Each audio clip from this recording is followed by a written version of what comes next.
आजकल हर किसी के पास मोबाइल होता है, चाहे पोस्टपेड हो या फिर प्रीपेड। लेकिन अगर आपके पास पोस्टपेड कनेक्शन है तो ये खबर आपके लिए है।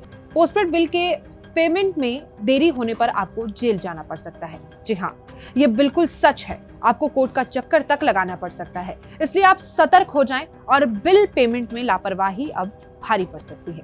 तो आइए आपको बताते हैं कि पोस्टपेड बिल के नए नियम क्या है। कई बार हम आलस में या लापरवाही में अपने पोस्टपेड बिल को भरने में देरी कर देते हैं, लेकिन अब ऐसा करना मुसीबत को गले लगाने जैसा हो गया। दरअसल पोस्टपेड बिल की पेमेंट नहीं करने पर टेलीकॉम कंपनियों को ये इजाजत मिल जाती है कि वो आपके खिलाफ केस दर्ज कर सकती है, लेकिन इससे पहले ऐसा नहीं होता था। इससे पहले बिल का भुगतान न होने पर आपके कनेक्शन को डिस्कनेक्ट कर दिया जाता था। साथ ही बिल पेमेंट करने की चेतावनी भी दी जाती थी। साथ ही उसके एजेंट आपको बैक टू बैक कॉल्स कर बिल पेमेंट करने के लिए रिमाइंड भी कराते थे।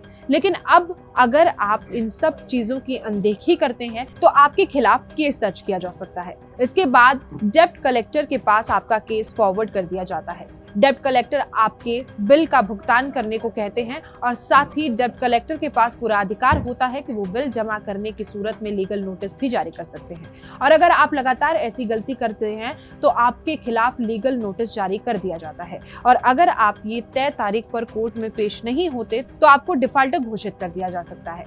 कोर्ट आपसे जॉब और कमाई से संबंधित सवाल पूछ सकता है। और अगर आप फिर भी बिल नहीं भरते तो मोबाइल कंपनी कोर्ट से सिविल वारंट इशू करवाने के लिए कहती है। एक बार सिविल वारंट जारी होने के बाद पुलिस आपको गिरफ्तार तक कर सकती है। इसके बाद आपको तय राशि का भुगतान करना ही होगा, क्योंकि इसके बाद आपके खिलाफ दूसरा वारंट भी जारी किया जा सकता है।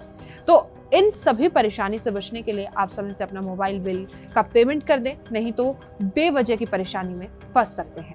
तो इस खबर पर आपकी क्या राय है, कमेंट बॉक्स में जरूर साझा करें। देश और दुनिया की तमाम बड़ी खबरों के लिए आप देखते रहें जनभावना टाइम्स। नमस्कार।